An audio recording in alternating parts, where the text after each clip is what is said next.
Buenas tardes ya a cada uno de ustedes, espero que puedan estar bien. Me corresponde hoy día compartir acerca de Amós y Abdías. Vamos a ver dos libros hoy en este poquito tiempo.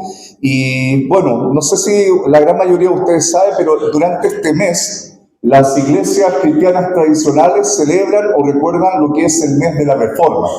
Y la Reforma básicamente nos lleva a una fecha, el 31 de octubre de 1517, donde un sacerdote, un monje agustino llamado Martín Lutero, clava 95 tesis en las puertas de la Catedral de Wittenberg en Alemania, para declarar también de alguna u otra forma su oposición, su desaveniencia, su forma de pensar con respecto a lo que dice Dios a través de la palabra. Recuerden, no sé si ustedes saben, pero en ese tiempo la iglesia, el clero, no estaba haciendo lo que correspondía ante los ojos de Dios. En esos años se vendían las indulgencias, las personas podían comprar cartas de salvación. ¿Qué significa eso? Que con dinero se pagaba la salvación. Imagínense si yo como pastor le dijera: hermanos, el Señor nos dice que tenemos que comprar la salvación. No sé, ¿cuánto le podemos colocar a la salvación? Unos 10 millones por cada hermano. Y había gente muy pobre que tenía que juntar el dinero peso a peso para poder comprar su carta de salvación y poder irse a la eternidad con Dios. Bueno, también en ese tiempo la iglesia pensaba construir lo que hoy conocemos el Vaticano, o todo lo que involucra la edificación del Vaticano, especialmente la Plaza de San Pedro y todo ese sector, y necesitaban recursos. Pero la iglesia estaba corrompida. Y Dios levanta a este hombre, Martín Lutero, para hacer un cambio, una transformación, que no fue una transformación sana y en paz. Hubo guerra, hubo muerte por ambos lados. Por los protestantes por un lado y también por los que no eran contrarios a los protestantes.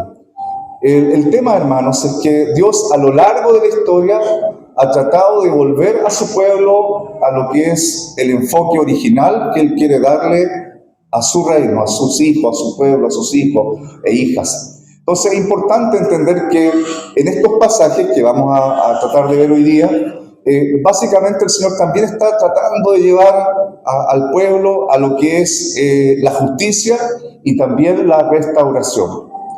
Con este episodio que sucedió con Martín Lutero, Europa imaginariamente quedó dividida en el norte protestante, el norte protestante y el sur católico. Pero hoy día, si uno va a Europa, en realidad las iglesias, especialmente en el norte de Europa, están convertidas en hoteles, restaurantes, cualquier cosa menos en lugares de culto. Hoy día, en realidad, se necesitan misioneros para ir a Europa a poder predicar el Evangelio, porque el Evangelio nos llegó desde Europa, pero el tema está en que hoy día eso ha sido modificado y cambiado. Satanás trata, de alguna u otra forma, echar a perder el plan de Dios. Y también quiere echar a perder el plan de Dios en nuestra propia vida. De ahí la importancia de poder también enfocarnos en estos pasajes o en estos dos libros. El primero es Amós. Bueno, el autor, como ya lo vimos acá, era un pastor y un recolector de higos ahí en Tecoa, a 16 kilómetros de Jerusalén, vivía Amós. La palabra o el significado del nombre Amós es carga. Amós, carga, ¿ya? Jesús cargó con todos nuestros pecados, con los pecados de toda la humanidad.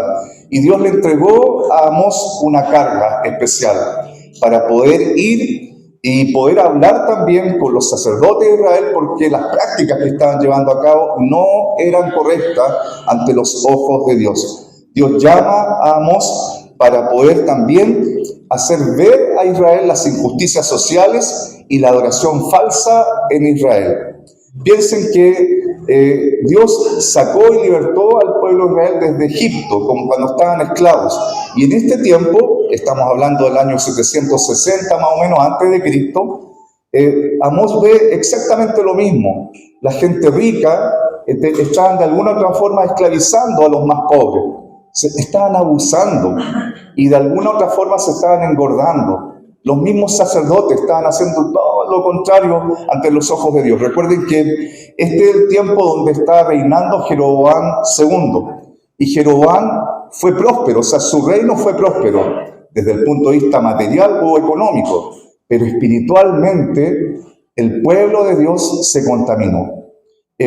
Amós va a Betel, donde, bueno, en el sector de Israel, en el norte, donde habían 2 templos o 2 santuarios construidos, y estos santuarios tenían 2 imágenes de dioses falsos, dioses que eran totalmente contrarios al Dios verdadero. Y bueno, el Señor llama a este hombre, un pastor y un recolector de higos, quizás un hombre muy sencillo, común y corriente, pero él hace lo que Dios le mandó. Y por otra parte, bueno, tenemos el mensaje de Abdías. Abdías, su nombre significa siervo de Jehová. ¿A quién nos recuerda la palabra siervo de Jehová? ¿A quién? A Jesús. A Jesús. Abdías, su nombre significa siervo de Jehová. Y bueno, el contexto acá es una profecía contra Edom, una nación enemiga de Israel, descendiente de Esaú. No sé si recuerdan, Abraham y Sara tuvieron un hijo que se llamaba Isaac, ¿ya? Isaac se casó con Rebeca y tuvieron 2 hijos mellizos, ¿ya? A Esaú y a Jacob, ¿ya? De Esaú descienden los edomitas, Edom, ¿ya? Y de Jacob descienden los israelitas, Israel. Y estas, de alguna otra forma, si vemos mellizos en el vientre ahí de Rebeca, que peleaban y luchaban, y recuerden, les recuerdo un poquito la historia, no en pocas palabras. Básicamente, Esaú vendió su primogenitura a Jacob, ¿ya? Y la rivalidad sigue, y estamos acá en el año 586 a.C., y donde hay esta rivalidad entre pueblos hermanos.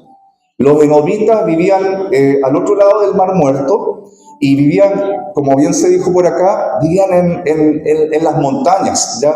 Y hacían ciudades en las rocas, en los peñascos. Y bueno, el pastor ya lo mencionó, pero una de las ciudades que hoy día queda como vestigio de los edomitas es Petra, ¿ya? Pero ellos vivían en esos lugares y se sentían muy seguros porque estaban protegidos, vivían en estos lugares altos, pero además ellos también tenían prosperidad, ¿ya? Tenían todo lo que era la ruta del comercio, ellos de alguna otra forma la dominaban. Y obviamente, bueno, de alguna otra forma, Dios utiliza a Abdías para juzgar el orgullo y también para poder declarar que la violencia que estaba produciendo netamente lo que era el pueblo de Edom en contra de Israel. Pueblos hermanos, recuerden que Israel de alguna otra forma fueron destruidas sus ciudades por los babilonios. ¿Y qué hacen los edomitas? Invaden también, o sea, se aprovechan hay un dicho, yo no soy muy bueno para los dichos, pero hicieron cenizas del árbol caído, no sé si se dice eso o es otra palabra. Leña del árbol caído, ya, eso, leña. No soy bueno para los dichos, me gustan los dichos, pero no sé si existirá un libro de dichos para poder aprenderme todos los dichos. Pero el tema está en que hicieron leña del árbol caído. Le pregunté a mi ayuda idónea, me dijo, no, son cenizas, ya estamos en la misma. Ya, bueno, gracias, esposa. El tema es que, hermanos, hacer leña del árbol caído. Tenemos una tía, ella no es cristiana, pero esta tía, su esposo falleció, ellos vivían en la casa de los padres de ella, los padres habían también fallecido, y al poco tiempo de haber enviudado ella, su única hermana viene y con carabinero y todo, y la echa de la casa porque ella en vida le había comprado la casa a su mamá. Algo trucho, pero el tema es que la muerte de su cuñado no fue tan importante para esta hermana, sino que ella necesitaba la casa. Y al final fue como hacer leña del árbol que estaba ahí debilitado, que estaba caído. La tía enfrentando su duelo y más encima la pérdida de la casa. Ella tiene una hija que está postrada hace muchos años. Entonces, toda una situación que se dio. Bueno, gracias a Dios que la otra familia, por el lado del tío que había fallecido, fueron misericordiosos y pudieron darle un lugar para poder ella vivir. Hay muchas injusticias en esta vida. Quizás usted ha enfrentado una injusticia. Quizás se han aprovechado de usted. De alguna otra forma, usted ha visto también cómo la maldad de las personas ha afectado su propia vida o su familia. O ha marcado también una diferencia en su vida entre un antes y un después. Bueno, Dios a través de su palabra nos quiere llevar también a lo que significa esto de vivir en justicia, pero también vivir en restauración. Dios quiere cambiar nuestra vida, pero también estos dos libros de alguna u otra forma están enfocados en lo que tiene que hacer y vivir la iglesia en la actualidad. Nosotros somos la iglesia y como iglesia necesitamos vivir en justicia, pero también necesitamos entender que Dios quiere restaurar nuestra vida y transformar nuestra vida.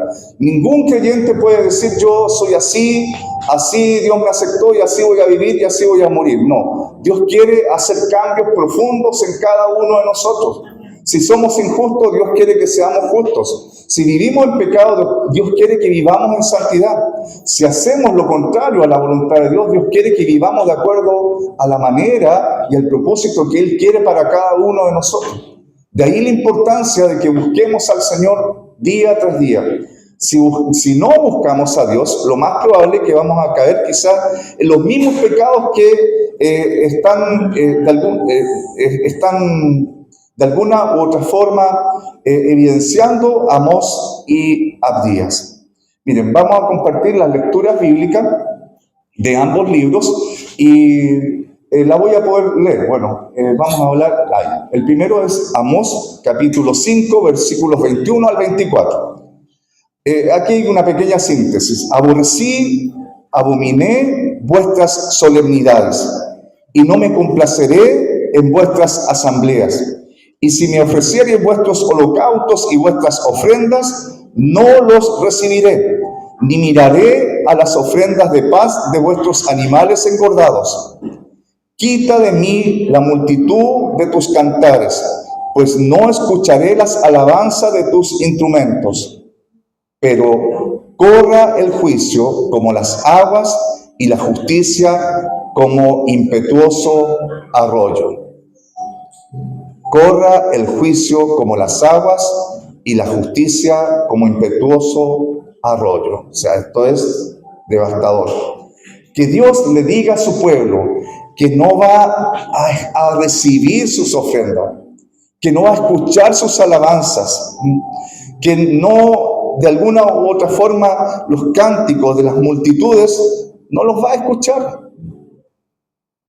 porque están haciendo lo contrario ante los ojos de Dios. Hermanos, si hacemos el mal, si cometemos pecados, si actuamos y vivimos en pecado, difícil que Dios nos pueda escuchar. Yo creo que Dios es misericordioso. Pero Jesús denunció a los fariseos que decían algo, pero vivían totalmente contrario a lo que era la verdad de la palabra de Dios. Necesitamos como creyentes entender que Dios quiere un pueblo santo, un pueblo que vive bajo su propósito y bajo su voluntad. Y nosotros somos parte de ese pueblo de Dios. Tenemos que vivir de acuerdo a lo que es su propósito y a su voluntad. Dios a través de Amós está llamando de una forma profética a la justicia, a la práctica de la justicia. No solo a lo que es la adoración o al ritual. Hay muchas iglesias que se quedan en el ritual. Y hay gente que le encantan los rituales. Pero los rituales al final nos hacen ser creyentes muy mecánicos. Y como creyentes nosotros somos adoradores y tenemos que adorar a Dios en espíritu y en verdad. Y esa adoración se tiene que ver no solamente en el rito de la iglesia el día domingo, sino que en el día a día, en nuestro trabajo, en nuestra casa, en nuestro vecindario, en nuestras relaciones con los demás. Vivir a Cristo. Los creyentes generalmente nos reunimos el domingo, ¿ya? Hay iglesias que se reúnen el día sábado, por lo menos hay una iglesia que se reúne el día sábado, y ellos están muy orgullosos de juntarse el día sábado. Hermanos, ¿por qué los creyentes nos juntamos el domingo? Porque creemos en un Cristo que resucitó al tercer día. Y la iglesia del Nuevo Testamento, la iglesia primitiva, comenzó a reunirse los primeros días de la semana. El primer día de la semana celebraban lo que era esa reunión de adorar a Dios. Y los cristianos hoy día nos juntamos el domingo, pero también nos juntamos la semana, tenemos distintas actividades. Pero este es el tiempo para poder entender que nosotros adoramos a Dios en este tiempo especial. Pero no somos adoradores solamente el domingo por la mañana, somos adoradores toda la semana. En Cristo ya no hay un solo día de adoración. Todos los días tenemos una adoración especial a nuestro Dios, con nuestra vida, con nuestro actuar y también con lo que es nuestro desenvolvimiento. Bueno, y hay un segundo pasaje ahí en el libro de Abdías, capítulo 1, versículos 3 y 4, que dice: la soberbia de tu corazón te ha engañado. Tú que moras en las hendiduras de las peñas, en tu altísima morada, que dices en tu corazón: ¿quién me derribará a tierra? Aunque te remontares como águila, y aunque entre las estrellas pusieres tu nido, de allí te derribaré, dice Jehová. Bueno, la Biblia nos dice que Dios resiste a los soberbios y da gracia a los humildes. Dios resiste al soberbio, aunque parezca inalcanzable ese soberbio, Dios de alguna u otra forma también hace y cumple lo que es su propósito. Bueno, quiero compartir rápidamente, yo sé que el tiempo avanza, el pastor Líder nos dijo que a las 3 nos íbamos, pero tengo tiempo todavía. Entonces vamos a ver 4 puntos sobresalientes de estos 2 libros, ¿ya? El primero de ellos: Dios exige justicia, no solo ritual. Dios exige justicia, no solo ritual. Amós 5, 21 al 24, ahí nos habla de que aborrecía, abominé vuestras solemnidades. Dios quiere integridad, no solamente en lo social, sino que también en lo espiritual. Dios no se complace con rituales vacíos. La verdadera adoración viene del corazón de cada persona, de cada hombre y mujer que ama a Dios. Hermanos, necesitamos entender que en la integridad Dios se complace. Podemos engañar a medio mundo, nos podemos engañar a nosotros mismos, pero a Dios no lo podemos engañar. Dios conoce nuestro corazón, Dios conoce nuestras acciones, Dios conoce también nuestros pensamientos y Él escudriña hasta lo más íntimo de cada uno de nosotros. Por lo tanto, quizás podemos mostrar una falsa adoración o una adoración quizás que las personas lo encuentran como: oh, qué hermoso. Yo recuerdo hace muchos años atrás, a los 21 años tomé la decisión o acepté a Jesús como mi Salvador personal en una iglesia en Valparaíso, las Asambleas de Dios. Y ahí escuché que una persona se puso a danzar en medio de la iglesia y anduvo danzando por todos los pasillos de la iglesia, y después ya se fue a sentar y a su amiga que la acompañaba le dijo: ¿cómo lo hice? Así como, entonces, una falsa adoración. O sea, al final, ¿qué estaba haciendo? Quizás no le estamos diciendo a nuestros hermanos, amigos: oye, ¿cómo lo estoy haciendo como creyente? Pero usted sabe cómo está viviendo su vida de integridad. La integridad tiene relación con lo que yo hago en lo íntimo, es lo mismo que yo hago en lo público. No vivo falsamente, una cara para allá y otra cara para otro lado. Una vez escuché la predicación de un pastor que decía: santo en la iglesia, diablo en la casa. O sea, como que ese era no, santo en la iglesia y santo en todas partes. Nos cuesta ser santos. Nos cuesta ser santos cuando dejamos de lado a Dios. Nos cuesta ser santos o íntegros cuando no dependemos total y absolutamente del Señor. De ahí la importancia de buscar a Dios en todo tiempo y en todas circunstancias. Entonces Dios exige justicia y no solo un ritual. Nos podemos llenar de rituales, pero si no somos justos, si no somos íntegros, de nada sirve. En segundo lugar, el juicio es seguro y justo. Amós 3:2 dice: a vosotros solamente he conocido de todas las familias de la tierra, por tanto os castigaré por todas vuestras maldades. El pueblo de Dios, el pueblo de Israel, era el pueblo escogido de Dios y Dios lo conocía. Y por lo tanto, Dios, como Padre, le exigía a su pueblo. Y por eso les dice, a vosotros solamente he conocido de todas las familias de la tierra. Con ustedes tenía un trato especial. Y miren cómo me pagan, cómo actúan, cómo reaccionan. Dios con cada uno de nosotros tiene un trato especial. Pero ¿cómo tú respondes a ese trato especial de Dios? ¿De buena forma o de mala forma? ¿Te da exactamente lo mismo lo que diga Dios? ¿O consideras y tienes temor de lo que Dios quiere y desea para tu vida?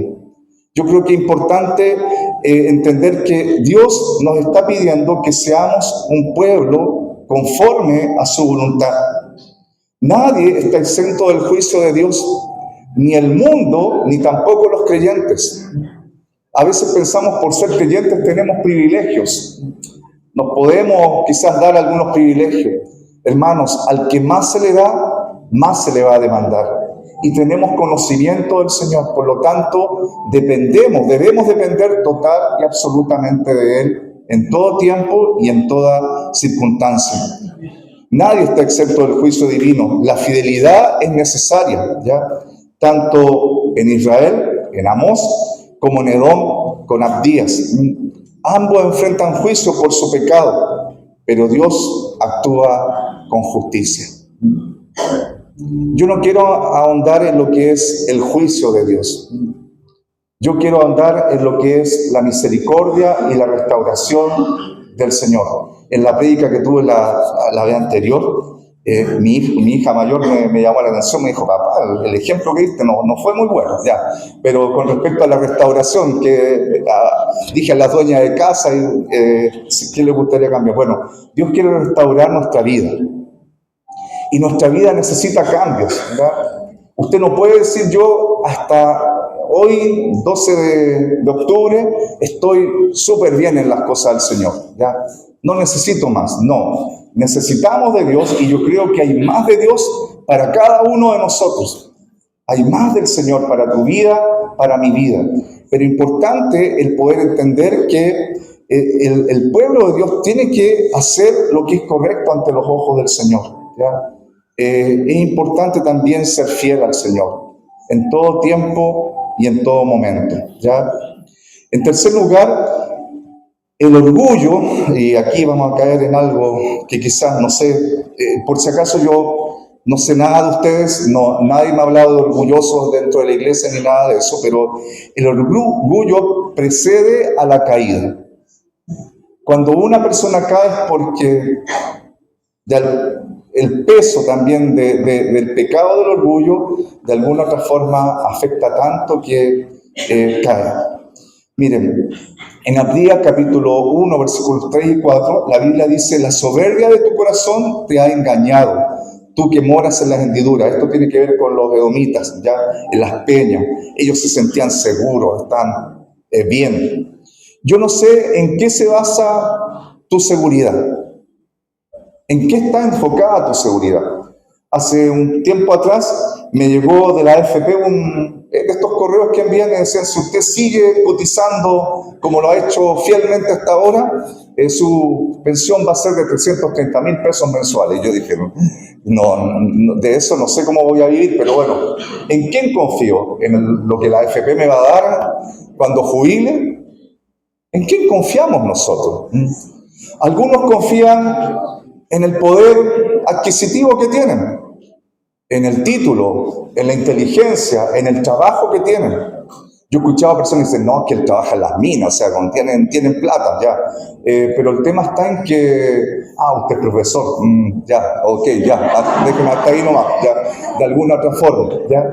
El tema, hermanos, es que la gente confía en lo que tiene, en lo que han adquirido, pero dejan de confiar en Dios. Y muchos creyentes también caen en ese error de confiar en sus capacidades, de confiar en su inteligencia, de confiar en el poder económico que tienen. Y dejan de confiar en Dios. Entonces, el orgullo puede venir de una forma muy quizás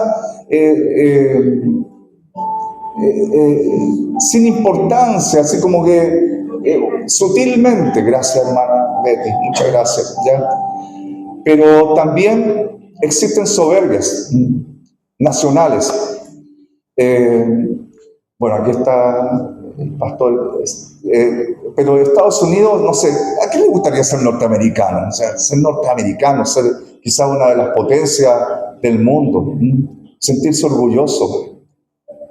No sé, me encantaría ser argentino porque igual ahora con esto del fútbol que nosotros nos vamos, menos mal que le ganamos a Perú, no somos tan malos, o sea, por último, si hay algún hermano de Perú, por favor, discúlpeme, ya, le pido perdón, ya, pero el tema está en que, no sé, uno va a Europa y ve las potencias la tecnología que tienen los países europeos, y Chile estamos lejitos, aunque dicen que igual es un país que está dentro del contexto de Latinoamérica, es un buen país, pero enorgullecernos que somos los jaguares de Latinoamérica. Pero espiritualmente también la gente se siente orgullosa. No sé, aquí alrededor nuestro tenemos varias iglesias cristianas, ¿ya? Entonces, y a veces como que, ¿a qué iglesia vas tú? No, yo voy a la carrerita, no, yo voy a esta otra. O sea, y por ejemplo, yo voy a reuniones de pastores. Y típico que en las reuniones de pastores las preguntas son, ¿y cuántos miembros tiene su iglesia? Así como para poder...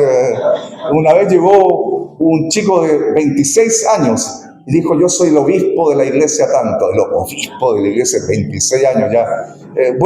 No voy a explicar después. En medio de la reunión se fue porque se molestó y se enojó por algo que le dijeron y hasta ahí llegó el obispo. Pero el tema está en que el orgullo espiritual, el orgullo de las personas, ¿somos orgullosos o somos soberbios? ¿Qué es la soberbia? La soberbia en una persona, lo busqué en el diccionario, dice, es un sentimiento de superioridad que lleva a la arrogancia, el desprecio por los demás y la necesidad de ser admirado. Una persona soberbia se siente por encima de los otros, desprecia sus opiniones y no reconoce sus errores. A menudo esto se da como un mecanismo para ocultar inseguridades. Personas soberbias, personas inseguras. La soberbia y los estragos que trae la soberbia en las personas. No dar el brazo a torcer, mantenerse ahí en una posición, no reconocer que se ha equivocado, que ha hecho quizás lo malo y que no está bien delante de los ojos de Dios. La soberbia espiritual, hermanos, o la soberbia nacional, o la soberbia personal, lamentablemente siempre acaba en mal. El orgullo de Edom le llevó a confiar en su posición geográfica. ¿Ya? Ellos vivían en las peñas, las piedras, las montañas. Pero también en las alianzas que ellos hicieron se sentían confiados, pero fueron humillados. Piensen en las naciones que aparecen en el Antiguo Testamento. La gran mayoría de esas naciones, imperios, hoy día ya no existen. O hay vestigios, pero de algo que fue en el pasado. Muchos creyentes recuerdan las glorias pasadas y se sienten orgullosos de las glorias pasadas que ellos vivieron. Pero ¿de qué sacamos con gloriarnos de lo pasado? Mejor gloriarnos lo que el Señor está haciendo en este tiempo con nuestra vida y poder volver a Él. Hermanos, en cuarto lugar, estos dos libros nos hablan acerca de que Dios promete restauración por medio del Mesías. Jesús aparece en estos dos libros, o sea, yo lo puedo evidenciarlo. ¿A dónde está Jesús en todo esto? Y está. Amós, capítulo 9, versículos 14 al 15, dice, y traeré del cautiverio a mi pueblo Israel, y edificarán ellos las ciudades asoladas, y las habitarán. Plantarán viñas y beberán el vino de ellas, y harán huertos y comerán el fruto de ellas. Pues los plantaré sobre su tierra y nunca más serán arrancados de su tierra que yo les di, ha dicho Jehová, Dios tuyo. Y en Abdías 1:21 dice lo siguiente, y los libertadores subirán al monte de Sión, para gobernar la región montañosa de Esaú, y el reino será del Señor. Al final, el Señor es el que reina. Pero Dios de alguna otra forma está hablándonos que a través de Cristo Él va a traer la restauración completa, personal y también colectiva. A través de Cristo hay esperanza viva hoy día para la iglesia, para los creyentes. Entonces es importante también entender que Dios quiere restaurar. Quizás reconocemos que somos soberbios, que somos chúcaros, que hacemos lo malo, que actuamos incorrectamente, que somos injustos, que a veces hasta somos inmorales. Pero Dios perdona. Y mientras el Señor extienda ese elástico de la gracia, aún hay oportunidad para poder cambiar y para poder mejorar. En Cristo hay esperanza de restauración. El Señor quiere restaurar el tabernáculo de David, pero también quiere establecer su reino en tu vida y en mi vida. De alguna otra forma, hermanos, estos dos libros nos están hablando en que Dios nos está llamando a ser defensores de la justicia, a hacer lo que es correcto. Por ejemplo, no podemos ignorar el sufrimiento ni acallar tampoco lo que es el abuso. Una iglesia tiene que ser una iglesia justa, una iglesia que haga el bien. A veces las personas se enojan, se van de las iglesias porque ven acciones injustas. Pero también las personas que se van a veces también son niños espirituales que no son capaces de ir y hablar y decir, ¿sabes qué? Esto me molestó. La Biblia dice que si yo tengo algo contra mi hermano, tengo que ir donde mi hermano y decirle a mi hermano, ¿sabes qué? Me sentí muy mal cuando tú dijiste esto, hiciste esto. Hace 2 semanas, hemos ido con mi esposa a la reunión de los adolescentes y hace 2 semanas ellos están abriendo su corazón de las cosas que ellos consideran que hay que cambiar en el grupo. Y bueno, yo admiro a estos jóvenes, a estos adolescentes y bendigo sus vidas. Y creo que es muy honesto el ejercicio de poder decir, mira, esto me molesta. Creo que es importante, hermanos, que no digamos, por ahí personas dicen, no en esta iglesia por si acaso, yo a este hermano lo mastico pero no lo trago. Es como, al final, ¿es mi hermano o no es mi hermano? Necesitamos vivir de acuerdo a lo que Dios quiere y desea, amarnos, considerarnos unos a otros, poder también defendernos. Si alguien está hablando mal de un hermano o de una hermana, decir, bueno, paremos esto. ¿Para qué lo estamos diciendo? ¿Para ir a hablar con la hermana, el hermano y poder ayudarle? ¿O solamente para que se produzca un comentario, un chisme y esto al final no sea de bendición? Tenemos que edificarnos unos a otros. No ser como los edomitas que al final a un pueblo hermano al final hicieron estragos con Israel. Si somos hermanos tenemos que actuar de acuerdo a la voluntad de Dios. También, hermanos, Dios nos está diciendo que Él rechaza la adoración sin transformación. Venir a la iglesia es bueno. La Biblia nos habla de que no debemos dejar de congregarnos como algunos tienen por costumbre, ¿ya? Es bueno congregarnos. Ayuda a poder fortalecer también nuestro espíritu, nuestra vida espiritual. Pero en el día a día también necesitamos adorar al Señor. Y la adoración tiene que ser una adoración que emane de lo más íntimo de cada uno de nosotros y que aflore en lo que es nuestra vida, en nuestra personalidad, en lo que cada uno de nosotros somos. Entonces es importante entender, por ejemplo, el mismo Señor Jesús en Mateo 23 dice, ¡ay de vosotros escribas y fariseos, hipócritas! Porque diezmáis la menta y el eneldo y el comino, y dejáis lo más importante de la ley, la justicia, la misericordia y la fe. Esto era necesario hacer sin dejar de hacer aquello. Tenemos que practicar la justicia, tenemos que practicar la misericordia, tenemos que practicar la fe. Desarrollar fe, hermanos. Miren, tenemos varios hermanos, hermanas, que están delicados de salud, delicados. Algunos llevan semanas con problemas los bronquios, con flema, resfrío, gripe, y se sienten mal, tan complicados. Pero podemos orar por nuestros hermanos, podemos aplicar fe. Tuvimos una hermana hace muchos años atrás, una viejita ella, y esa era una mujer que impregnaba fe, y contagiaba de fe. Y a veces, hermanos, nuestras palabras están diciendo totalmente lo contrario a lo que Dios quiere. Tenemos que aplicar, llevar la fe a la vida diaria, a nuestro actuar diario. Quizá hay problemas económicos, hay problemas laborales, hay problemas familiares, hay problemas personales, distintos tipos de problemas tenemos.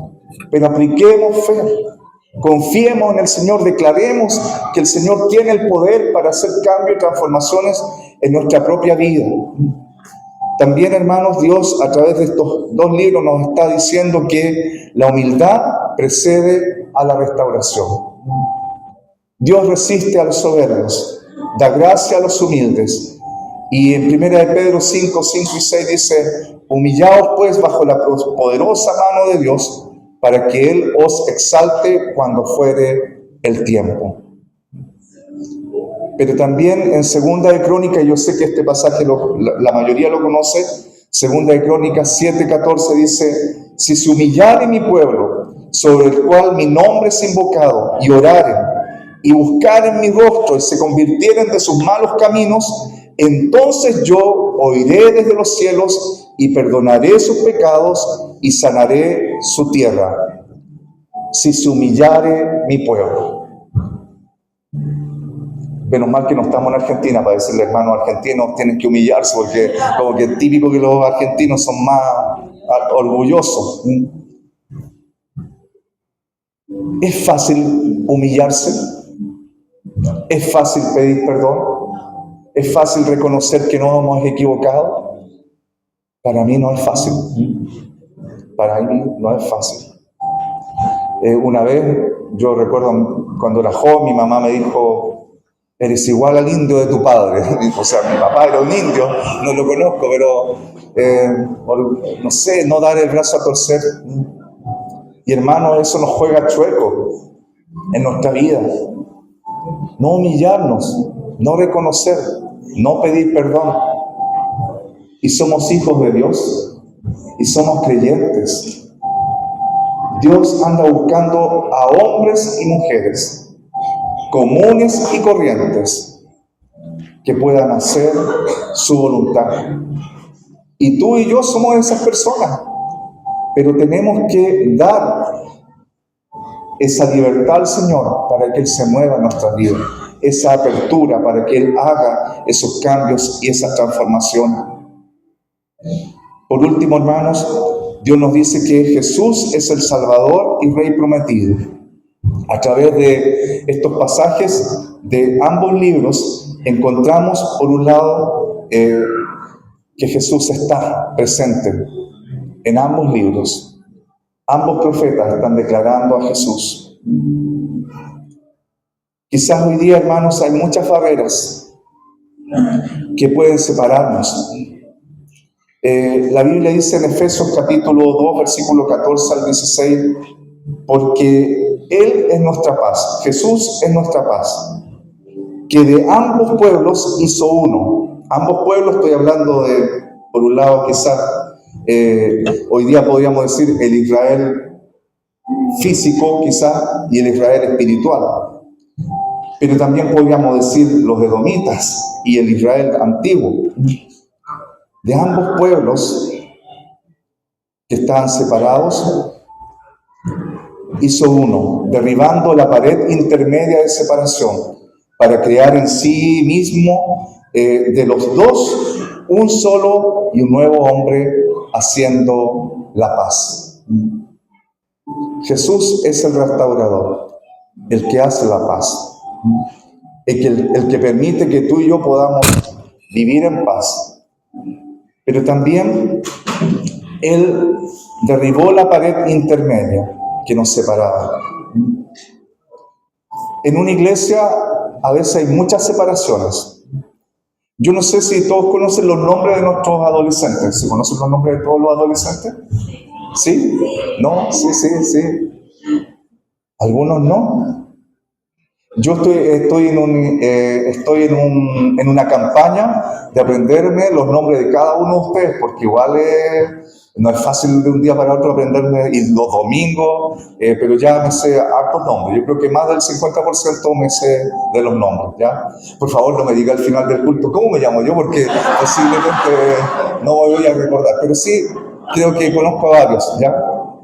Pero hermanos, dentro de la iglesia quizás hay separaciones porque los jóvenes, los adolescentes, los adultos jóvenes, las damas, los varones, los matrimonios, como que nos juntamos así en grupitos. O también la misma edad nos separa. La apariencia, la inteligencia, la inclinación política, el nivel socioeconómico, la raza, las perspectivas teológicas, si son arminianos, si son calvinistas, las denominaciones también. Y somos un solo pueblo. Jesús derribó la pared que nos separaba para ser un solo pueblo. Y como pueblo de Dios tenemos que hacer la voluntad de Dios. Tenemos que vivir para Dios. Tenemos que actuar de acuerdo a la voluntad del Señor. La iglesia en la actualidad debe ser esa voz profética de justicia. Nos tiene que ser esa voz de injusticia. Tenemos que practicar la justicia. Como Amós, debemos denunciar la injusticia, la corrupción y la opresión. El cristianismo no se trata solo de lo espiritual, sino también de cómo tratamos a las personas. La gente en los trabajos puede decirnos: tú eres diferente, tú eres distinto, tú no actúas de la misma forma, tú no hablas de la misma forma. ¿Qué pasa en ti? Como creyentes, no debemos confiar en la religiosidad vacía, sino la verdadera adoración que viene de parte de Dios. Dios, a través de su palabra, nos dice que el orgullo espiritual es peligroso. Como Edom, las naciones o el individualismo, el orgullo, siempre van a caer. La iglesia debe permanecer humilde, reconociendo que todo viene de Dios. Hermanos, recordemos siempre que Jesús es nuestra esperanza de restauración. Y estos dos libros dan esa esperanza de restauración, de cambio. Y Dios hoy día nos está dando una nueva oportunidad para poder cambiar, para mejorar, para hacer su voluntad, para vivir de acuerdo a lo que es su propósito, a lo que es su llamado. Por lo tanto, Dios nos llama hoy, así como en los tiempos de Amós y de Abdías, a vivir en justicia, a vivir en humildad y también a vivir con la esperanza de la restauración que viene de parte de Cristo. ¿Estamos viviendo en integridad y en justicia? ¿Estamos permitiendo que el orgullo ciegue nuestras vidas? ¿Estamos confiando en Jesús como nuestro Salvador y nuestro Restaurador? Bueno, cada uno tiene que responder esas preguntas. Pero creo que hoy es el día para volver al Señor, para hacer lo correcto delante de los ojos de Dios, para humillarnos delante de Dios, reconocer nuestro pecado y permitir que Él haga algo nuevo con nosotros. Dios quiere usar su vida, hermano. Dios quiere usar mi vida y usarla para su gloria, para exaltar su nombre, para dar a conocer su nombre. Tú eres ese portavoz, tú eres ese mensajero, tú eres el profeta que Dios está colocando para declarar sus verdades y anunciar lo que Dios tiene en su corazón para toda la humanidad. Que el Señor nos bendiga, que el Señor nos ayude, que el Señor nos fortalezca, que nos renueve, que Él haga algo nuevo con nosotros y transforme nuestra vida para hacer su voluntad, para llevar a cabo sus planes, para llevar a cabo sus propósitos. Vamos a orar. Señor, Te damos gracias en esta tarde porque en primer lugar tú nos amas con amor eterno. Día tras día, Señor, tú nos exhortas, nos enseñas, nos corriges. Tú haces algo nuevo con cada uno de tus hijos. Señor, bendice la vida de cada uno de mis hermanos y hermanas que están aquí en este lugar. Señor, tú conoces nuestro corazón. Tú conoces nuestro actuar, nuestros pensamientos. Tú conoces nuestras debilidades también. Pero, Señor, queremos humillarnos delante de ti. Pedirte perdón también por nuestras faltas, por nuestras transgresiones, por nuestro pecado. Señor, queremos ser un pueblo que te adore, que te exalte, que te reconozca a ti como el Rey y Señor. Ayúdanos, Señor, a cumplir tus propósitos. Ayúdanos a hacer justicia, a practicar la fe, a ser humildes, Señor. Ayúdanos, Señor, a imitarte a ti en todo lo que es nuestra manera de vivir. Y dirígenos, Señor. Te lo pedimos, Padre, en el nombre de Jesús.